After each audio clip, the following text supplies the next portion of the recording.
Bonjour! Bienvenue à la capsule qui te présente ton nouveau projet qui va allier les arts plastiques et le français. Donc, c'est un projet qui est simple et que tu pourras réaliser sur une feuille 8,5 par 11 blanche régulière. Donc, le projet s'appelle « Un petit dessin vaut mieux qu'une grande leçon ». On s'est inspiré du projet avec ce livre-ci qui porte le même titre d'ailleurs. Donc, c'est un livre où chacun des mots qui sont illustrés d'une façon pour ne plus faire de fautes. Donc, c'est pour t'aider à mieux orthographier les mots. Donc, si je te donne un exemple, on a le mot trajet. Donc, un trajet, entre autres, peut se faire en avion.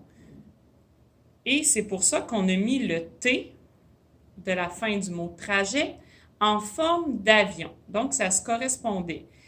Fait que moi, quand je vais aller faire un trajet, je pense à l'avion parce que dans ma tête, il y a quelque chose que j'ai déjà vécu en trajet. Puis j'ai trouvé que c'était un vraiment long trajet et j'étais en avion. Donc, l'avion va me faire penser d'ajouter le T à la fin du mot trajet. Donc, c'est un projet comme ça que tu vas devoir créer. Je vais te demander, avant de le commencer, d'aller bien visionner la capsule YouTube où est-ce que on te parle de ce livre-là et on te montre entre autres des exemples de mots et d'images qui sont reliés ensemble. Quand tu auras visionné la capsule, ensuite, tu vas pouvoir commencer ton projet. Voici ton projet. 1. Tu dois choisir un mot de vocabulaire dans la liste de nos mots de vocabulaire. Donc, tu peux choisir n'importe lequel, même les mots dans les semaines qu'on n'a pas vus encore. Donc, choisis un mot, trouve la difficulté dans ce mot. Est-ce que c'est parce que c'est A-N, E-N?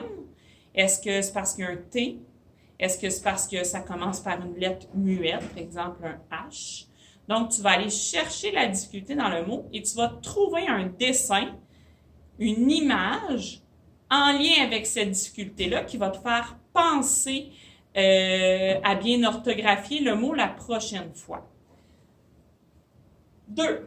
Tu vas devoir trouver la classe de mots de ton mot. Donc, classe de mots, tu te souviens bien. Est-ce que c'est un verbe? Est-ce que c'est un adjectif? Est-ce que c'est un nom commun? Tu dois trouver sa classe de mots. Ensuite, tu vas devoir trouver le mot, comment il s'écrit au pluriel. C'est sûr que si c'est un verbe à l'infinitif, il n'y en aura pas de pluriel. Donc, fais attention, puis tu vas écrire aucun pluriel. Ensuite, écrire la définition du mot. Donc, tu vas devoir aller trouver, soit sur Internet, dans un dictionnaire, la définition du mot. On ne veut pas voir de copier-coller. Donc, tu n'as pas le droit d'aller recopier mot pour mot ce qui est écrit dans le dictionnaire, par exemple. Donc, tu vas devoir l'adapter pour toi à ta situation. Donc, tu vas sûrement devoir la simplifier, la définition aussi. Une phrase, 2 phrases maximum pour ce qui est de ta définition de ton mot. Ensuite, tu dois trouver un mot de même famille. Donc, tu te souviens, en début d'année, dans ton arrobas A, on avait parlé des mots de même famille. Donc, si tu ne te souviens plus c'est quoi, tu peux aller dans ton arrobas A à la page 108. Ensuite, tu vas devoir trouver un synonyme et un antonyme de ton mot. Tu te rappelles bien que quand on parle de synonyme et d'antonyme, il faut que ça soit la même classe de mots qui soit rattachée. Donc, si tu as choisi un nom commun, ton synonyme doit être un nom commun. Si tu as choisi un antonyme, ton antonyme doit être un nom commun. Tu ne peux pas prendre un nom commun puis mettre un verbe en synonyme. Fais bien attention là-dessus. Encore une fois, tu peux aller te référer dans ton arrobas A. Dernière chose à faire dans ton projet, tu vas devoir composer une phrase rigolote avec ton mot, bien sûr, que tu as choisi.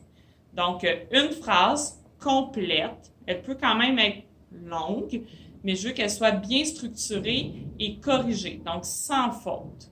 Donc, tu vas devoir commencer ta phrase par une majuscule, la terminer par un point, vérifier tes groupes du nom, ajouter des S au besoin, ajouter du féminin si tu en as. Aussi, tu dois faire ton accord avec ton verbe conjugué par rapport à ton sujet. Donc, c'est bien important de regarder tous ces points-là. Et pour finir, quand tout ton projet est terminé, ton dessin, puis tout ce que tu as à faire du côté français, ta définition, etc., tu prends une photo du projet et tu nous l'envoies par classe Dojo. Donc, je te montre un exemple que j'ai fait.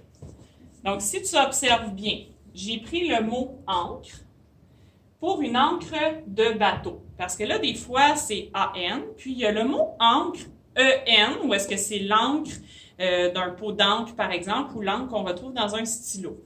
Et là, des fois, c'est mélangeant, puis on s'en souvient plus. Donc, j'ai choisi le mot « encre », AN, pour représenter l'encre de bateau. Un encre de bateau a toujours une petite loupe, un petit rond en haut de l'encre où est-ce que la chaîne du bateau, elle est rattachée. Donc, ce rond-là représente mon A. Fait que pour moi, c'était un beau truc pour me rappeler que le mot « encre », ça commençait par AN quand on parlait de l'encre d'un bateau. Donc, excusez, on va revenir. Nom féminin. Pluriel, des encres. La définition. Une encre est une pièce métallique attachée à une chaîne que l'on jette au fond de l'eau afin d'immobiliser un bateau. Ensuite, mot de même famille, ancré, le verbe ancrer. Un synonyme, le nom commun grappin. Antonyme, il y a des petites barres. Il n'y en avait pas d'antonyme qui allait avec ce mot-là. Et ma phrase rigolote, le capitaine a demandé de jeter l'ancre, mais le matelot s'est trompé, il a jeté le pot d'encre. Donc, laisse ton imagination aller, puis ça va bien se passer ton travail.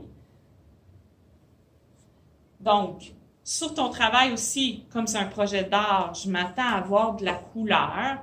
Tu peux remplir aussi le côté de ta feuille où est-ce qu'il y aura ton dessin. Tu peux le laisser, tu peux pas laisser tu peux laisser le fond blanc, mais tu pourrais aussi le remplir si tu veux. Dans le fond, l'important, c'est que je retrouve tous les éléments qui sont demandés. Donc, je te souhaite bonne chance. Laisse place à ta créativité, à ton imagination. Les 3 profs de 5e, on a vraiment confiance que tu peux faire ce travail-là haut la main. Donc, on a hâte de vous voir. Bye bye!